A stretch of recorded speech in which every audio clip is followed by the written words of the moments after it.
Saudara, memastikan tiada yang ketinggalan dalam masyarakat, sesuaikan diri dengan perubahan serta memperkukuh perpaduan.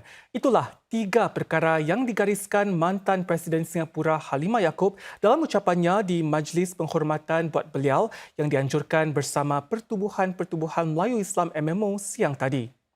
Puan Halimah juga menyeru lebih 500 pemimpin dan anggota MMO yang hadir untuk teruskan kerjasama demi kemaslahatan dan kemajuan masyarakat.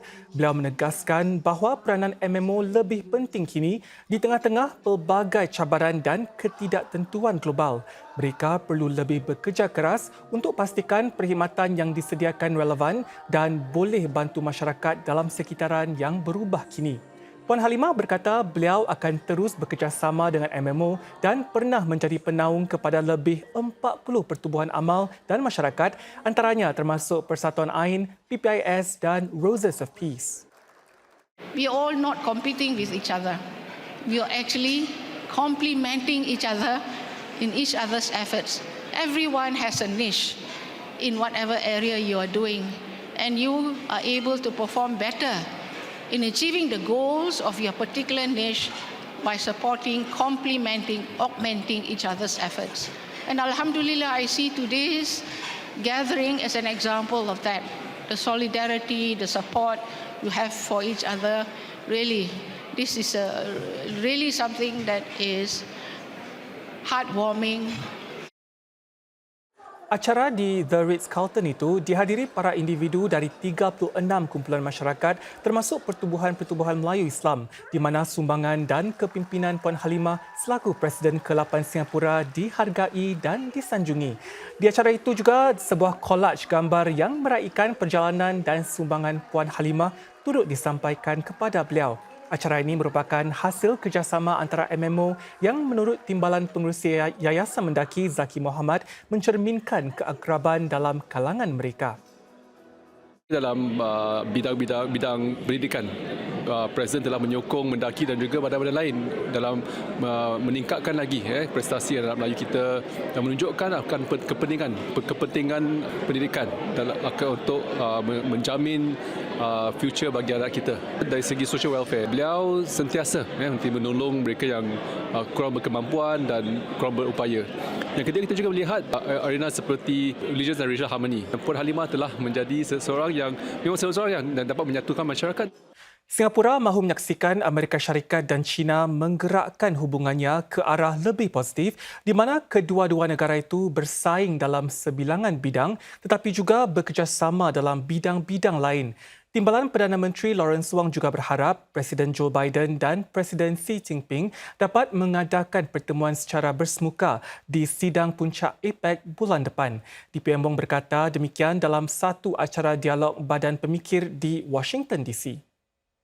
And our national interests will very much be guided by principles of international law. As a small country, we need that rule of law framework to operate.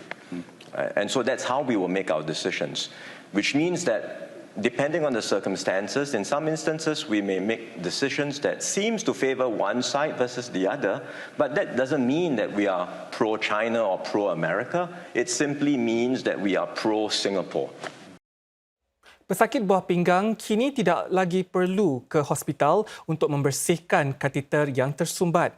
Kateter ialah tiub yang digunakan semasa rawatan dialisis. Sebelum ini, membersihkan kateter tersumbat hanya boleh dilakukan di hospital. Bagaimanapun, para jururawat di pusat-pusat dialisis masyarakat kini sudah dilengkapi dengan kemahiran tersebut.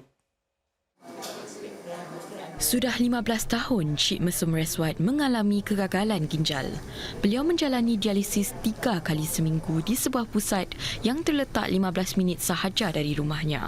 Setiap dialisis mengambil masa 4 jam. Bagi sesetengah pesakit, kateter perlu dimasukkan ke dalam urat besar di leher, dada atau pangkal peha semasa sesi dialisis ini. Ia memudahkan proses keluar masuk darah semasa dialisis. Namun, komplikasi boleh terjadi sekiranya kateter tersumbat. The most common cause of catheter blocking is actually a clot that is formed inside the catheter. When this happens, a medication can actually be administered into the opening of the catheters so that they can dissolve the clot and then the catheter can be working to perform dialysis again. Sebelum ini, para pesakit seperti Cik Reswat perlu ke hospital untuk membersihkan pembekuan. Far lah, very far. Sometimes now very difficult now. At least I must stay there 6 hours or to get the room. Kini, para jururawat di Pusat-Pusat Dialisis Yayasan Buah Pinggang Kebangsaan NKF dilatih oleh Hospital Besar Singapura SGH untuk melakukan prosedur ini di pusat-pusat berkenaan. Bermakna, pesakit terjejas tidak perlu ke hospital. When they go to the hospital, the dialysis are delayed. When it's delayed, they do get sick. With high potassium, with high toxins in their body, and then when they come back, they feel unwell. But if it's done in the dialysis center, just 1 hour of unblocking of the catheter, dialysis can proceed after that.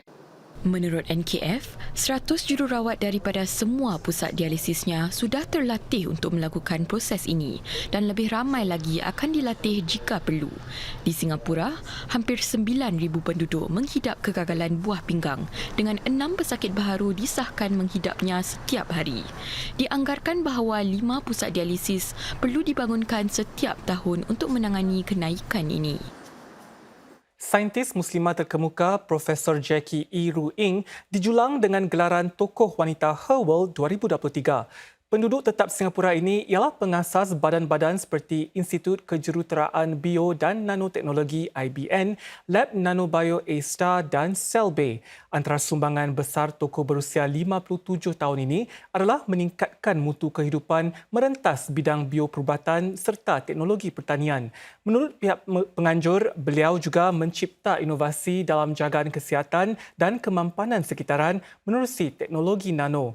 Sumbangan Prof. Ing yang membesar di Singapura tetapi memegang kerakyatan Amerika Syarikat melangkaui bidang akademik. Beliau secara aktif menggalakkan pendidikan sains, teknologi, kejuruteraan dan matematik atau STEM di kalangan anak-anak muda. Prof. Ing juga diberi pengiktirafan kerana cemerlang dalam bidang yang secara tradisional dikuasai kaum lelaki.